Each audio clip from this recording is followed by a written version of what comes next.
Hey guys, welcome back to the shop.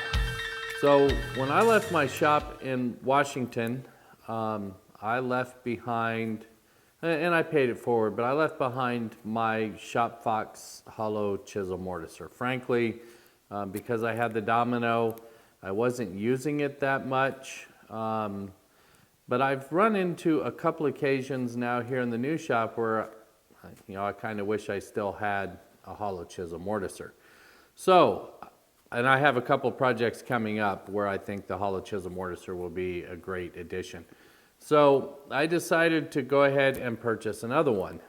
Now I didn't stay with Shop Fox. To me the bed was a little bit finicky on it. And I think Rikon is kind of an up-and-comer in woodworking tools. So I wanted to give them a test drive. I have their slow-speed grinder with CBN wheels on it, and it does a great job. So, and this was not the lower end of the price points for hollow chisel mortisers, but it wasn't the very upper end either. So, kind of a middle of the road. But I wanted to give this Rikon a test drive. So let me get it out of the box and we'll talk more about it. Okay, so now that I have this Rikon 34260 hollow chisel mortiser all set up and temporarily clamped in place, I thought I would go after a few things that I liked and a few things that I didn't like about this particular machine. We'll start with going to the very basic and the instruction manual. The instruction manual for setup is actually really good. So I was able to really set this up, be up and running in probably about 15 minutes. So the manual was good.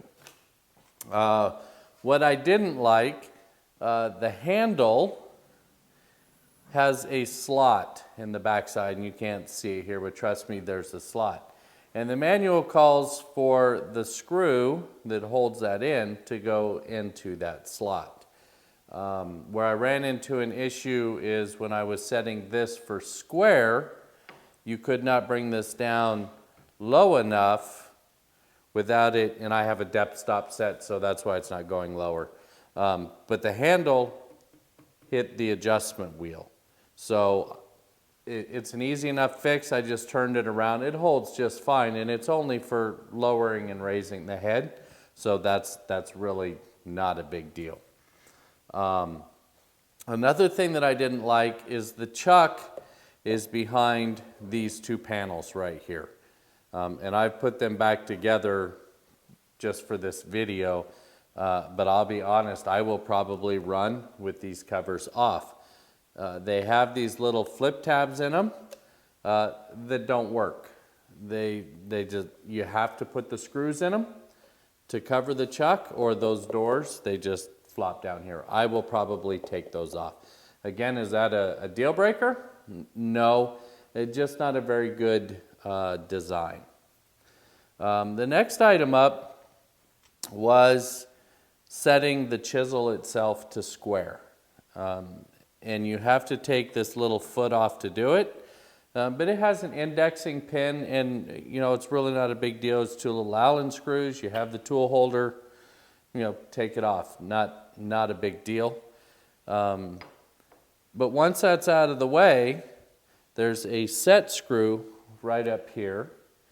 And of course you need a square, and you're adjusting your square to there, which means you also need a hand for the handle, a hand for the square, and a hand for that. So you almost need 3 hands to adjust the chisel for square. Now I managed to get it done, but a lockdown for this handle would be very convenient, maybe at a future iteration of this machine or something. Some sort of a lockdown for this handle, locking that in place so that I could have a hand free to look at the square, adjust my chisel, and tighten the set screw would be helpful. So the table, the side-to-side movement is absolutely awesome. I absolutely love the way it slides on the dovetail. And I've cleaned most of the oil off. There's still a little bit here and there. but that slides really well. Forwards and back, although the knob is a little bit small, it does work very well. And of course, the clamp to set the material in has a lot of slop and play in it, but that doesn't matter. It's just to hold the material. This is your reference surface back here. So overall fit and finish I think is pretty good. They all have, the cheesy tool holders on them. This one has 4 smaller holes, which I have, the chuck key in there. There's actually another Allen wrench around here somewhere that should be in there. They left me 1 hole short. So I got rid of the Allen wrench I really didn't need, which was for a couple of the set screws here. They could have put 1 more small hole, and I may drill 1 small hole in there. Not a big deal. So next up, let's get a piece of wood put in it, and let's see how it cuts. It's all square. It's locked in. It's on, and it's ready to go. So let's get a piece of wood in it and see how it does.